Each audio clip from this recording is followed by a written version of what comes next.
attention to witch tales and whatnot, the stories grannies tell their babies, the secret rhymes children chant among themselves, the songs women sing as they work. Or maybe they won't tell our story at all, because it isn't finished yet. Maybe we're just the very beginning, and all the fuss and mess we made was nothing but the first strike of the flint, the first shower of sparks. There's still no such thing as witches, but there will be.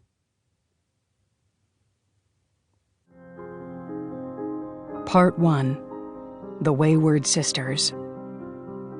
1. A tangled web she weaves when she wishes to deceive, a spell to distract and dismay, requiring cobweb gathered on the new moon and a pricked finger. Once upon a time, there were 3 sisters. James Juniper Eastwood was the youngest, with hair as ragged and black as crow feathers.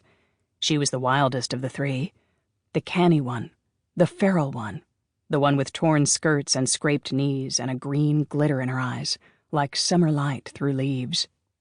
She knew where the whippoorwills nested and the foxes denned. She could find her way home at midnight on the new moon. But on the spring equinox of 1893, James Juniper is lost. She limps off the train with her legs still humming from the rattle and clack of the journey, leaning heavy on her red cedar staff, and doesn't know which way to turn. Her plan only had 2 steps. Step 1, run, and step 2, keep running. And now she's 200 miles from home with nothing but loose change and witchways in her pockets, and no place to go. She sways on the platform, buffeted and jostled by folk who have plenty of some places to go.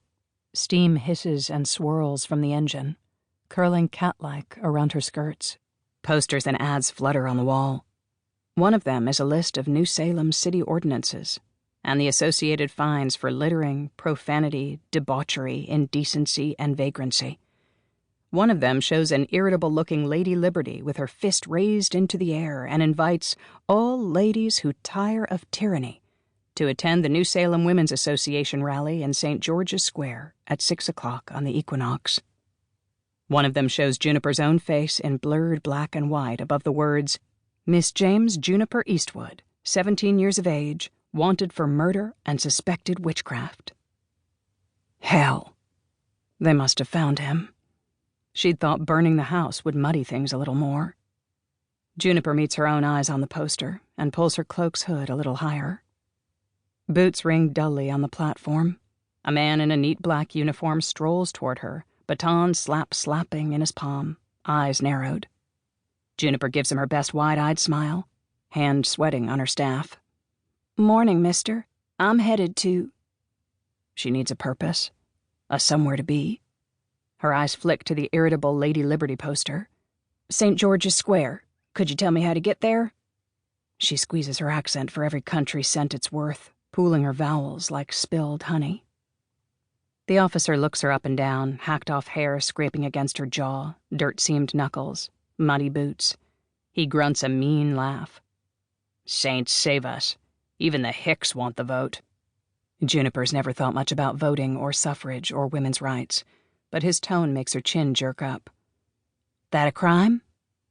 It's only after the words come whipping out of her mouth that Juniper reflects on how unwise it is to antagonize an officer of the law, particularly when there is a poster with your face on it directly behind the officer's head. That temper will get you burnt at the damn stake, Mama Mags used to tell her. A wise woman keeps her burning on the inside. But Bella was the wise one, and she left home a long time ago. Sweat stings Juniper's neck, nettle sharp. She watches the veins purpling in the officer's throat, sees the silver-shined buttons straining on his chest, and slides her hands into her skirt pockets. Her fingers find a pair of candle stubs and a pitch pine wand, a horseshoe nail and a silver tangle of cobweb, a pair of snake's teeth she swears she won't use again. Heat gathers in her palms. Words wait in her throat.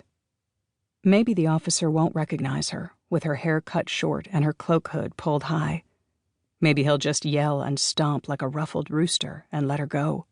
Or maybe he'll haul her into the station and she'll end up swinging from a New Salem scaffold with the witch mark drawn on her chest in clotted ash.